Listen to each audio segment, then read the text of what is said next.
বন্ধুরা তোমরা যে এই যে ফুলটা দেখতেছো এটা কিন্তু আমি গাছ থেকে ছিঁড়ে নেই, এইটা মাত্র ময়দা দিয়ে বানাইছি, শুধুমাত্র ময়দা দিয়ে। আর এই ফুলটা ময়দা দিয়ে কিভাবে বানাইছি সম্পূর্ণ তোমার হাতে শেয়ার করবো।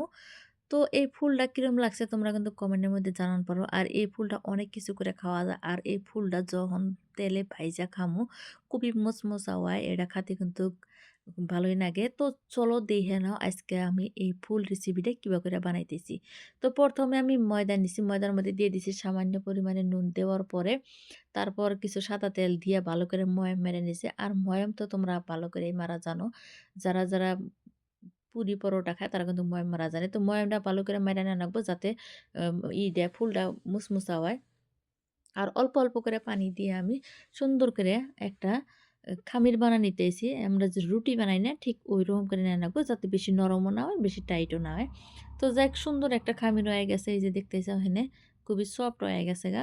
এটা এখন আমি কি করবো, কিছুক্ষণ এটা রেস্টে রেখে দিমু। তার আগে আমি হাত দিয়ে ভাগ করে নিতেছি। মানে ৩ ভাগ কইরে ২ ভাগ এক সাইডে রাখলাম আর ১ ভাগ নিয়ে নিলাম। ওই পরিমাণ মতো নিয়ে নিলাম, ভাগ করে নিলাম। কারণ এই ফুলটা তোমরা দেখছো যে ২ কালার, তার জন্যে আমি এই যে ২ ভাগ করে নিলাম। আর যেটা অল্প ভাগ আছে ওই ভাগটা এখানে নিয়ে আমার পছন্দ মতো আমি ফুড কালার দিয়ে দিলাম। তো তোমগরো পছন্দ মতো তোমরা যেকোনো কালার ব্যবহার করা পারো। আর এমনিও বানান পারো। তো এমনি বানাইলে বেশি ভালো দেয়া যাবে না। কালারিং হইলে ফুলটা ভালো দেখা যায়। তার জন্য এই যে ফুড কালার দিয়ে ভালো করে মিশিয়ে নিতেছি। আগের থেকে যদি আমি ভালো করে কালার দিয়ে ছাইনা নিতাম তাহলে কিন্তু খুবই সুন্দর হইল নি। তো যাই কিছু, কিছু মিশছে, কিছু, কিছু মিশে নাই। যেহেতু আমি আ আটাটা ছানছিলাম তারপরে ফুড কালার দিছি এইজন্য এরকম হইছে। তো তোমরা আগের থেকে ভালো করে ফুড কালার দিয়ে আটাটা আলাদা করে ছাইনা নিবা। আমার মতন কইরো না। তো যাই ফুড কালারও দেওয়া শেষ, দেওয়া শেষ। এখন আমি এই যে এই যে আমি যে ময়দাটা রাখছিলাম ওন থেকে ২ ভাগ কইরা একটা রুটি বানায় নিমু। তো এই যে একটা রুটি হয়ে গেছে গা। রুটিটা চেষ্টা করছিলাম গোল করার কিন্তু গোল হয় নাই।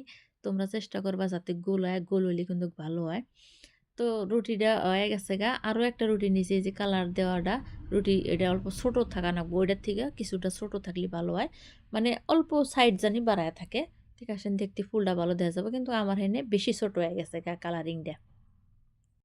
ভালো করে হাত দিয়ে ডইলে, ডইলে করে নেওয়ার পর আবার পানি দিয়ে অল্প করে নিছি যাতে আটাটা খইসে না যায়। ওইজন্যে পানি দিয়ে নিয়ে এই যে ভাগ করে নিতেছি আমি এটাকে ৪ টুকরা করমু।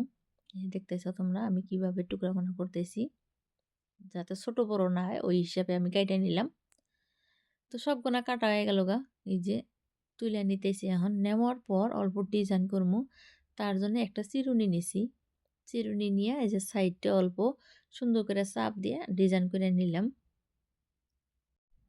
সবগুলা রুটির সাইডটা আমি সুন্দর করে ডিজাইন করে নিয়ে নিতেছি।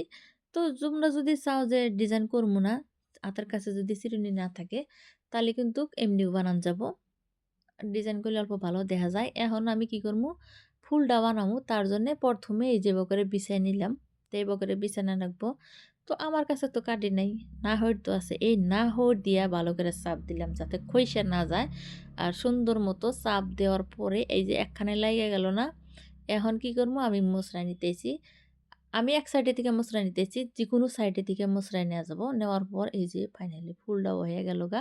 এখানে ২ টা ফুল হবো। মাঝ বরাবর আমি কি করবো এই যে চাক্কু দিয়ে সুন্দর করে কাইটা নিলাম। বাস ২ টা ফুল হয়ে গেল। এই যে তোমরা দেখতেই চাও। আর রুটিটা অল্প পাতলা করার চেষ্টা করবা যাতে ফুলটা খুবই সুন্দর মতো হয়। এই হিসাবে বানা নিলেই হলো। ফাইনালি যে কত সুন্দর একটা ফুল হয়ে গেল। ২ টা ফুল বানা নিলাম। বাকি যে আটাগোনা আছে আমি এবার করে এই ফুলগুনা বানায় নিমু।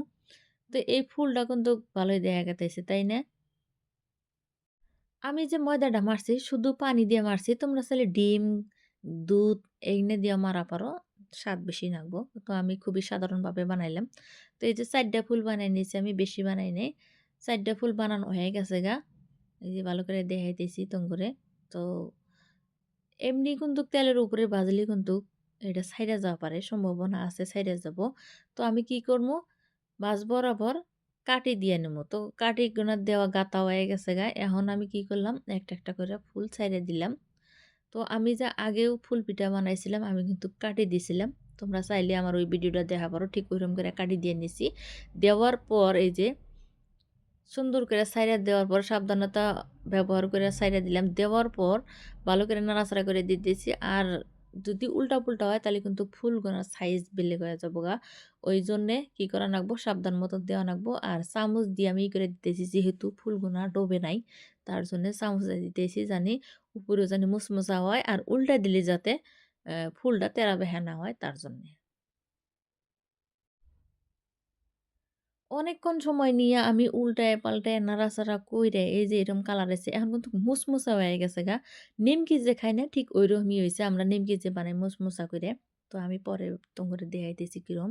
তো এখন কি করবো আমি এনাকে তুইলা নিবো কারণ সম্পূর্ণ ভাজা হয়ে গেছে গা। আর এটা কিন্তু মিডিয়ামের থেকে কম আঁচে জ্বালে দিয়ে ভাজা নাগবো যাতে অনেকক্ষণ সময় দিয়ে ভাজা হয় আর জিনিসটা যাতে খুবই ভালো করে ভাজা হয়। কারণ এটা তলের অংশটা খুবই মোটা তার জন্যে।